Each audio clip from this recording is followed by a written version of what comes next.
Ayan, kalat-kalat yung mga wires, oh.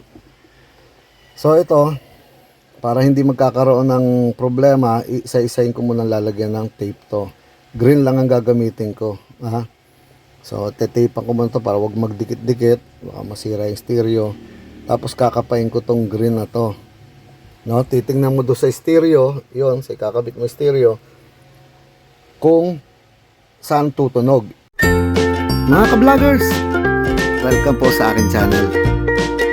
Sana'y magustuhan po ninyo yung video na ito. Paki-like, share, and subscribe na lang po mga ka-vloggers.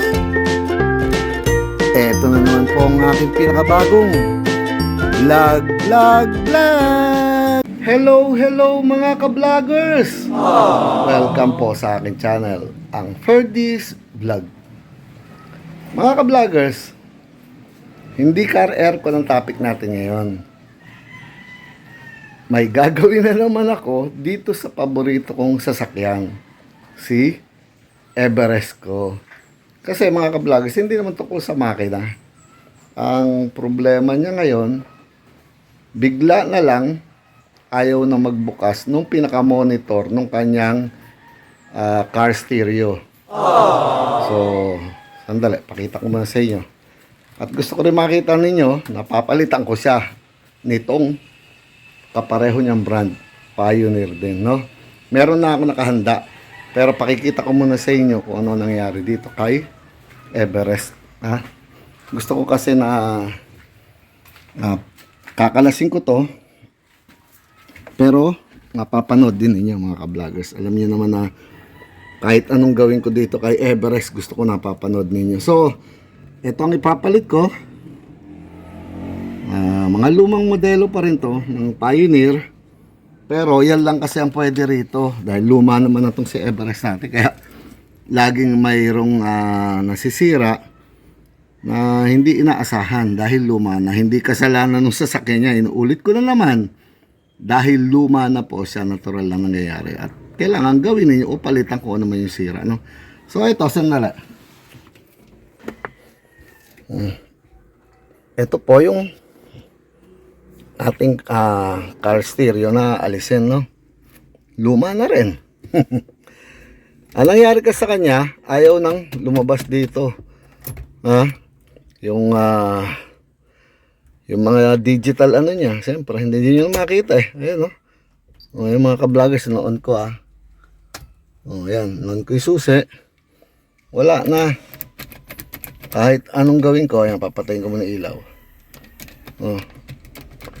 Kahit anong gawin ko, wala na. Pero pag binuksan mo, may power sa loob. Ayan, nakikita ninyo. Kulay green. Pero dito, nag-blackout na siya.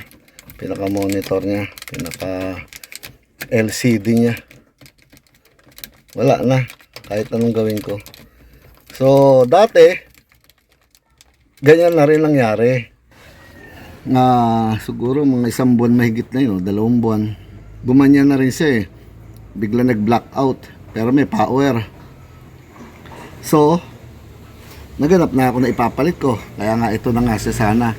Kaso nung minsan, pag start ko, gumana na naman siya. Nabuhay na naman. So, nagamit ko nung mahigit 2 buwan na naman. So, walang problema. Okay lang. Kaso, ngayon, natenga siya. Napahinga siya siguro. Mga 1 linggo mahigit o ano. Dahil nga dumating yung kapatid ko galing Canada. Shout out sa inyo kapatid ko, mahal kong kapatid, si Raquel, taga Canada, at yung asawa niya si Jal. Dumating sila rito, at yung anak nilang si Carlo. Shout out sa inyo. Nakabalik na ulit sila sa Canada mga ka-vloggers. Baka ilalabas ko yun sa Ferdy's travel vlog, yung konting saya namin, makikita ninyo yung kapatid ko ron. So, balik tayo dito sa topic ko. Napahinga lang siya eh. So, yun na yung nangyari. So, ganun talaga. Ngayon, kailangan ng sintensya, tanggalin na siya. Sayang eh. Ganun talaga.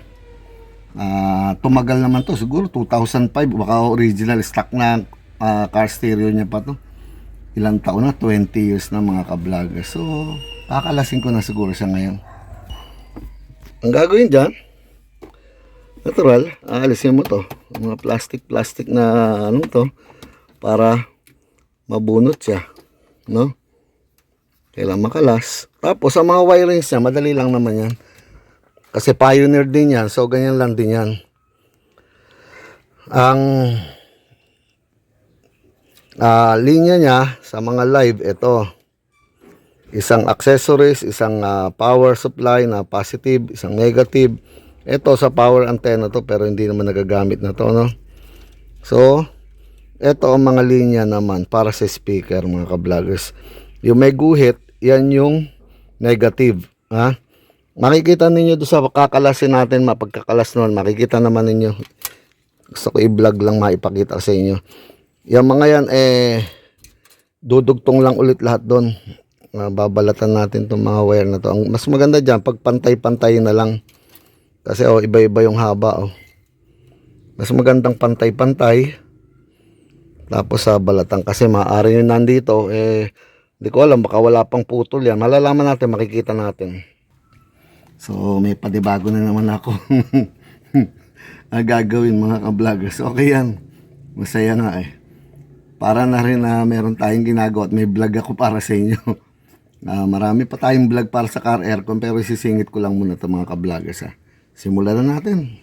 Nakahanda na yung mga screwdriver at flat na screwdriver at Philip. So gawin na natin, mga ka-vloggers. So ito, mga ka-vloggers, pinag-aaralan ko ang pwesto. Talagang stock pa pala to. Wala pala siya ng mga alisin dito sa gilid, sa buo. So kumbaga alisin mo na lang talaga yung mismong stereo. Ayun, kadalasan ka sa mga sakyan meron ka lang alisin, di ba? So yung mismong stereo lang ang aalisin mo. Tapos dito, tinitingnan ko nga sa likod. Ayan ang stereo. Meron siyang bolt na nandoon sa likod. Ayan, nakikita ninyo yan. Pinaka-diretsong wakan ko Aray ko, nandoon sa likod, mga ka-vloggers. Masikip. Pero kailangan matanggal yon. At iyon ang humahawak sa kanya nandun sa likod na yun, mga ka-vloggers. Ewan ko kung makikita ninyo. After nung yarong yan, ayan makikita ninyo. Yan ang umahawak sa kanya, kailangan matanggal. Ayun ito. So kailangan maalis. Mahaba yung bolt niyan. Nakikita yun. Tagos, tagos ang ganda sa bakal. Kailangan matanggal yan. At lalabas na yan. Original pa talagang galing. Stuck pa talaga So sige, kalasin ko muna, mga ka-vloggers. Ang hirap palang inaalis ng car stereo ditong Ford. Ang galing. Hindi mahihirapan na magnanakaw, mga ka-vloggers.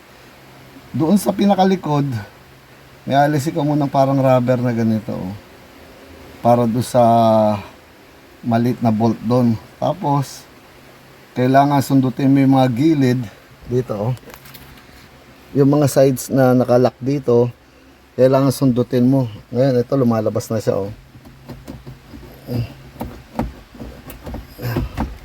Meron pa nakakapit sa loob. So ayan, kakalasin ko na yung mga nakakabit doon. Ito yung harapan niya, tanggal ko muna. Di ba? Sandali. Mahirap alisin. Galing. Tapos ayun, tatanggalin ko muna yung mga socket doon na nakakabit. Sige, sandali. Galing ang gawa.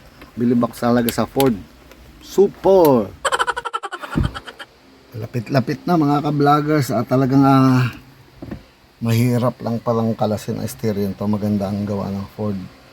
Hindi basta mananakaw ng mga magnanakaw na stereo. Galing. Bilib ako. Ayan Nakakalas-langat lahat, oh. Lahat naka-strap, kahit to mahirap hatakin. Tapos ito na, nakalabas na original pa ang stereo niya. Ang galing. Ayan, oh. Oh, todo strap pa lahat, oh. Ha? Alisin ko na lang dito, tapos puputulin ko yung ibang dyan dahil yung linya. Mamaya, ayan, oh. Kakalasin mo lang to sakit na to. Ito yung sa para sa antena, ha? Ito yung pag naglagay ka ng mga equalizer o ano, RCA jack. So ito, kakalasin ko mga ka-vloggers muna to. Sakit na to. Dala. Ayan na. Bababa na yan. Dala. Ayun. Wala na to eh. So ito, ang wire nya.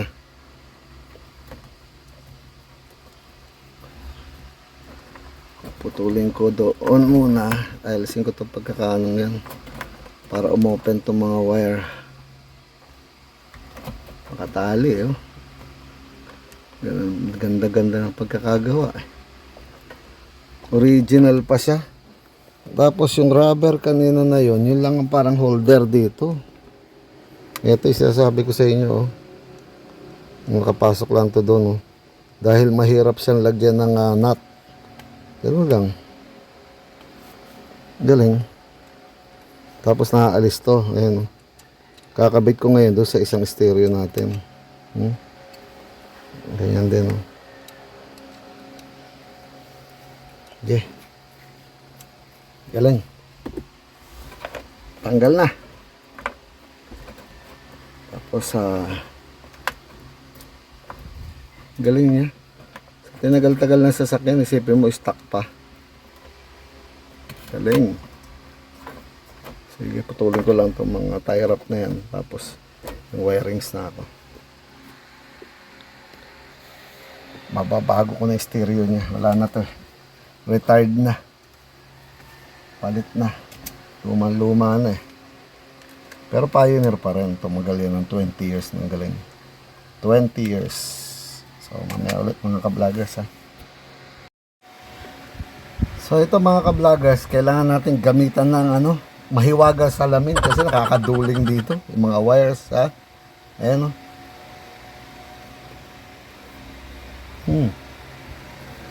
Ngayon, mga ka-vloggers, ito na yung wires niya, ha. Oh. Linya sandali. So, ito yung sa dating linya. Ito yung sa bagong ipapalit ko stereo, no?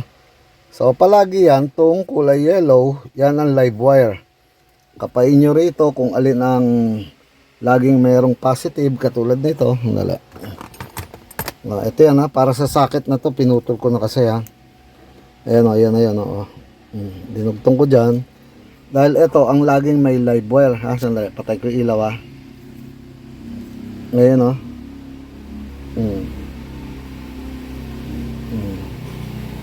So, yung may socket na yon. So, pinutol ko muna rito. Yung dilaw, ha. Sa mga kadalasan sa car stereo, itong dilaw na to ang live wire. Tapos yung pula ang nakakabit lagi sa mga accessories. Pag ino-on nyo yung accessories, tas kasunod ignition doon sa susian, yun yung para dito, ha. Tapos negative yung isa. Tapos ito naman yung para sa mga speaker, ha. So ayusin ko lang muna to mga ka-vloggers, ha. Maya uli. So eto mga ka-vloggers, naikabit ko na yung live wire, yung accessories na kulay red nga, tapos yung negative, no. Ngayon, kakapain ko naman ngayon yung para sa mga speaker kasi hindi pareho ng coding ng kulay ng wires. Kung ano yung nandito na green, yung violet, yung gray, yung white, iba yung do sa dating stereo. So, kailangan mong kapain ngayon kung alin dun yung front, left, right, rear, left, right. So, yun ang gagawin ko na lang ngayon. So, unahin ko muna yung kulay green, mga ka-vloggers. Ayan, kalat-kalat yung mga wires, oh. So, ito, para hindi magkakaroon ng problema, isa-isahin ko muna lalagyan ng tape to. Green lang ang gagamitin ko. Ha? So, tetapan ko muna to para wag magdikit-dikit. Baka masira yung stereo. Tapos kakapain ko tong green na to. No, titingnan mo doon sa stereo, yon, sa kakabit mo stereo, kung saan tutunog. Ilagay mo muna sa front o tapos left, right o rear, left, right. Kung saan tutunog yun, ha? Kakapain mo ngayon dito kung alin ang linya niya rito, mga ka-vloggers, ha? So, isa-isa lang. Pag naikabit ko yung green, pakikita ko ulit sa inyo, ha? Malapit na to, sisiw. So ito, kailangan i-on na muna natin yung susi. Accessories lang, ha. Tapos tingnan natin kung mag-on tong stereo natin, ha. Yun. Naka-off pa to, ha. Yun lang, accessories. Yan, umilaw na sa ilalim. Ayun. Thank you yung ilaw, ha.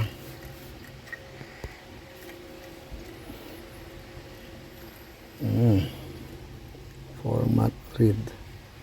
Sige. Kakapain ko ngayon yung mga linya rito para ay kabit ko ni wires. So ito mga ka-vloggers, gumagana na yung linya, naikabit ko na, ha? So ito, nakaano pa lang sa istasyon na isang to. Meron ng left and right, kumbaga front and rear, okay na lahat. Ayan, naikabit ko na lahat mga ka-vloggers. Galing. Nakahuli ko na lahat ang linya niya. At gumagana na lahat mga ka-vloggers to.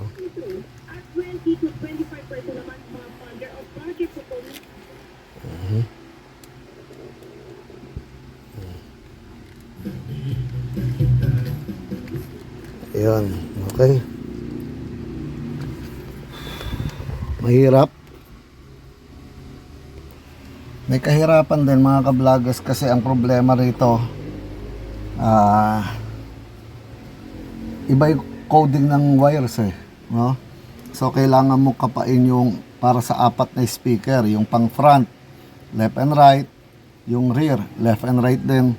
So kailangan mong galaw-galawin dito sa stereo to, ilagay mo muna siya doon sa pang left na front, tapos pang right na front, isa-isa hanggang sa mahuli mo na tama na. Good na. Kakabit na lang ka mga ka-vloggers. Iba na stereo ngayon ni Everest. Pareho lang naman, Pioneer. Pioneer pa rin naman yan. Kaya lang ganda lang nitong isang to, may salpakan ng USB. Mga lumang stereo na to, hindi ko man nilalagyan ng bago to. Okay lang sa akin yun. Ang mahalaga rito, nakasalpakan ng USB. So, sinare ko lang sa inyo to mga ka-vloggers. Alam niyo naman na kada may gagawin ako dito para sa Everest natin, gusto ko na i-share sa inyo kung ano yung pinaghihirapan ko sa paggawa rito hanggang sa magawa ko. Masaya naman. Tsaka normal lang naman, madali lang naman sa mga electronic technician dyan, sisiw sa kanila. So, paano po mga ka-vlogger? Sana kahit paano nag-enjoy kayo. Gusto ko lang talagang i-share sa inyo ang bawat trabahong ginagawa ko rito sa Everest. Susunod car aircon na naman po ang topic natin. Ano pa po ba sasabihin ko mga ka-vloggers? Eto na naman po ang pinakabagong edition ng aking vlog. Paalam mga ka-vloggers, paalam po. Ibabalik ko na lang to. Yan, dyan na lang. Sasalpak na lang yan. Tape ko lang unang maayos to. Tapos babalik na siya doon at okay na po mga ka-vloggers. Approve